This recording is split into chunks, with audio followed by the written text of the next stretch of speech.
बघा, आज व्यासपीठच इतकं मोठं आहे की व्यासपीठापेक्षा खालची माणसं मोठी आहेत. त्याच्यामुळे सगळेच आलेले मान्यवर तुमच्या प्रेमासाठी. आणि आज तुमचा जो हा सोहळा आपण सगळे सुंदरकर साजरा करत आहोत, खरं तर एक मानाचा तोरा आपल्या अजून एक 0 टप्प्यात आला असं म्हणायला हरकत नाही.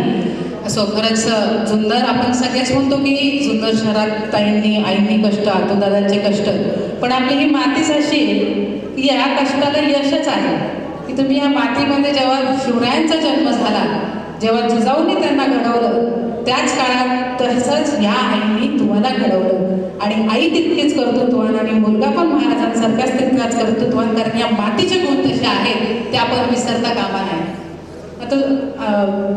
आता दादा, तुम्हाला एक सांगायचा मुद्दा असा की सगळ्या जणांनी कौतुक केलं, पत्रकारितेत सांगितलं, पण एक युवती म्हणून कुठेतरी जाणवतं की बातमीतला बातमीचा शोध कमी पडतोय. हा खरं प्रामुख्याने तुम्ही घेतला पाहिजे, कारण कुठंतरी आपण मीडियाच्या मागे लागतो.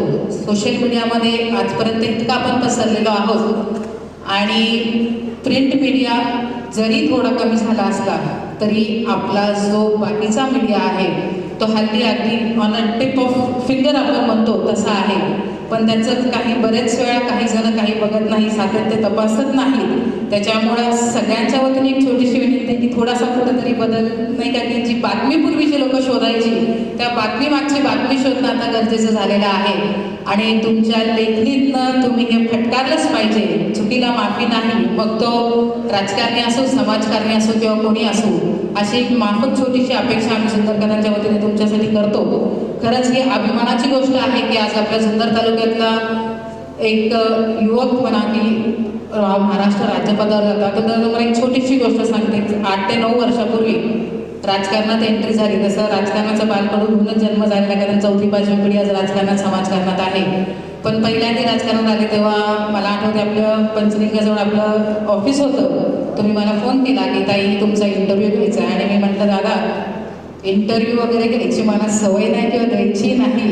ते म्हटलं तुम्हाला मी तयार करतो, काळजी करू नका. आणि अशा ह्याच्यात त्यांनी माझा इंटरव्ह्यू घेतला.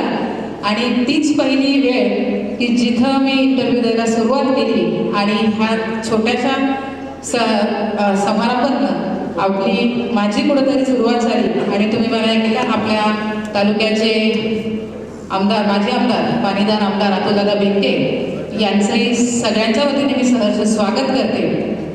आणि खरं तर मला पुढच्या कार्यक्रमात जायचं, यात्रा सगळीकडे चालू आहेत, त्यामुळं अधिकचं काही न बोलता तुमच्या सगळ्यांची रजा घेते आणि थांबते. धन्यवाद.